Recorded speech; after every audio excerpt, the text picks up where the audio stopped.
But it puts a whole new meaning to it when people are like, don't use the R word. It's not okay to use the R word. It's outdated and it's not appropriate. But it really puts it into perspective to be like, if somebody says that, they're talking about Braylee.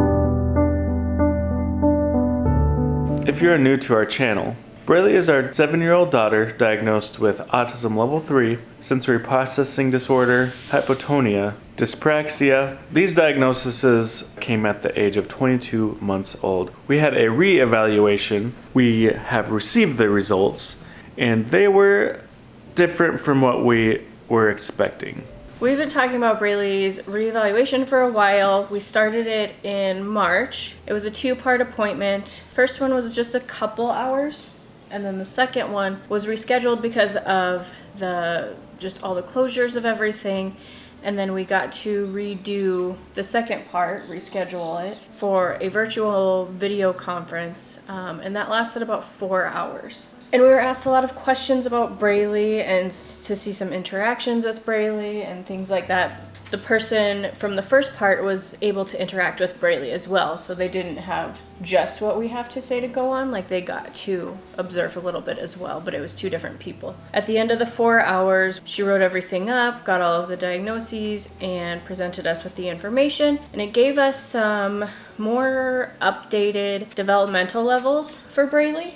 I think it's very important just because, the whole purpose of doing the reevaluation is to make sure that we are doing everything that we can to provide Braylee the services and the equipment that she needs to be successful and to live her best possible life. So I think that the diagnosis is definitely a very important thing. And it helps us too, because we aren't professionals and we see Braylee every day, but we don't necessarily know developmentally where she's at. And so having the more in-depth testing is always good to gather more information so that we can see how she's growing and where she has her strong suits and her struggles and all of that stuff as well. The first part of the diagnosis was the same, level 3 autism, which she was diagnosed with at 22 months old. So that did not change at all. The second diagnosis that was added for Braylee was a mixed expressive receptive language disorder, which we could have gathered. I believe that her scoring for communication was between expressive and receptive. She was about 20 to 28 months old. That makes sense, especially with what we're seeing right now. She's doing a lot of imitating and a lot of labeling, answering very basic questions like, what is that? What color is this? Which is something you would see from a 2-year-old. Yeah. So that one wasn't surprising. And then the last diagnosis that was added in this evaluation was a moderate intellectual disability.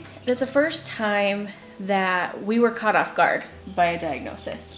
Going into all of our evaluations that we've been in, we usually have an idea. Yeah, we didn't see it coming. She was diagnosed with a moderate intellectual disability, which means I don't know the exact IQ scores, but it just means that she has a lower IQ. Learning at a slower rate. Which, looking back, makes sense. It just means that it's harder for her to learn new things. It's a separate diagnosis from autism. They're 2 not different... mutually, they don't have to go hand in hand. They can be mutually exclusive. So, of course, with a new diagnosis, jump on the internet and learn new things about the diagnosis. And I learned that approximately 10% of people diagnosed with autism also have an intellectual disability. And it's a little bleak, honestly, looking at it online. Like, the things that you read about it are not positive. They kind of crushed my spirits a little bit. It took me because we found out it was mid-afternoon that day. And it took me, the rest of the evening to kind of sit with that and process it. And I was sad. Nobody wants to hear that about their kids. It doesn't change anything about Braylee, but it was definitely kind of a hard pill to swallow, I feel like, for me.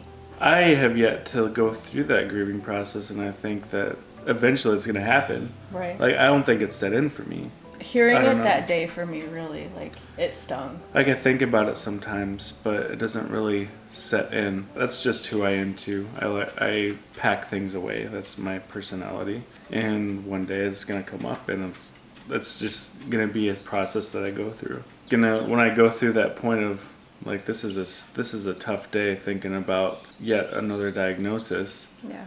At the end of it, coming out on the other side of things, knowing that she's still Braylee, she's still Coolest person I know. Me too. I was sad about it. It was very short-lived because of that. Because we're in a good spot to where we know that she's capable. And we believe in her so much that it doesn't matter having an extra label or diagnosis like that. It doesn't make us push her any less. It's not going to make us think of her any less, expect any less from her. You know, because she is very bright, no matter what a piece of paper or diagnostic says. You know, we still think she's bright. She's a good problem solver. She has her strengths and deficits just like anybody else. It just means it might take her a little bit longer to learn things, and that's fine because we are good with being patient with her and helping her learn at the rate that she needs to learn and she can learn, and really just meeting her where she's at, which I think is important. Developmentally, overall, like cognitively and everything else, they said that she is approximately in that 3 to 4 year old range, some being lower, some being higher. For the most part, she's averaging cognitively and developmentally around 3 to 4 years old. One of her stronger suits was 4 to 5 years old, and it's her fine motor. Not surprising, you know, we see how she does things and everything.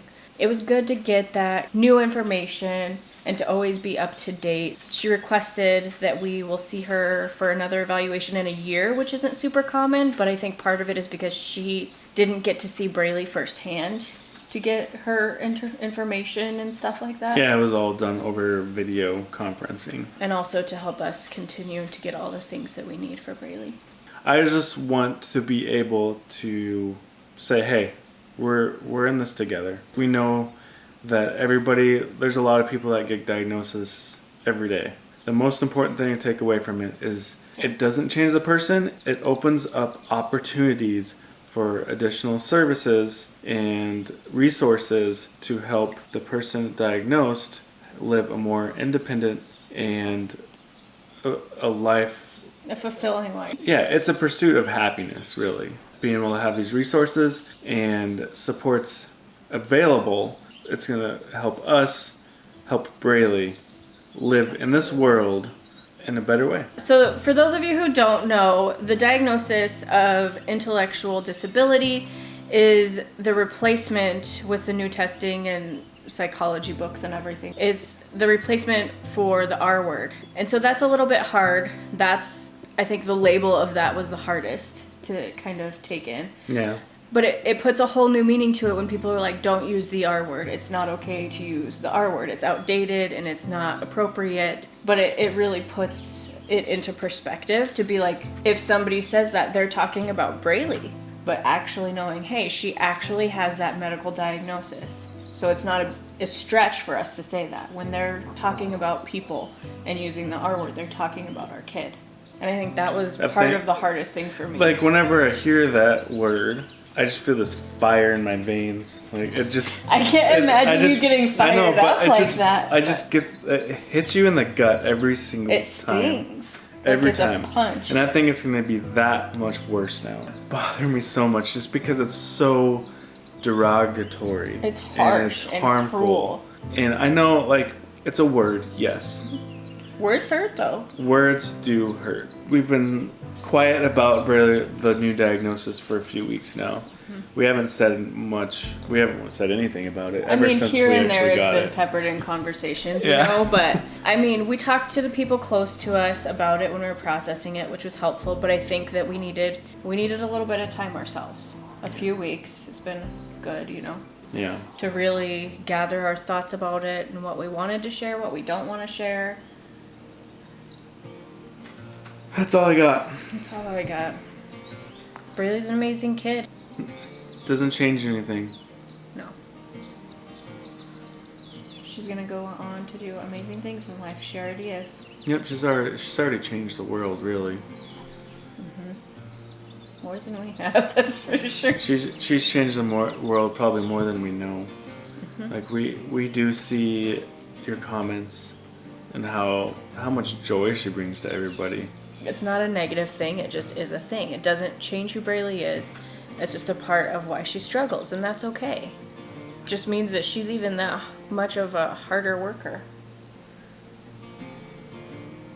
Makes her even more impressive to me, you know?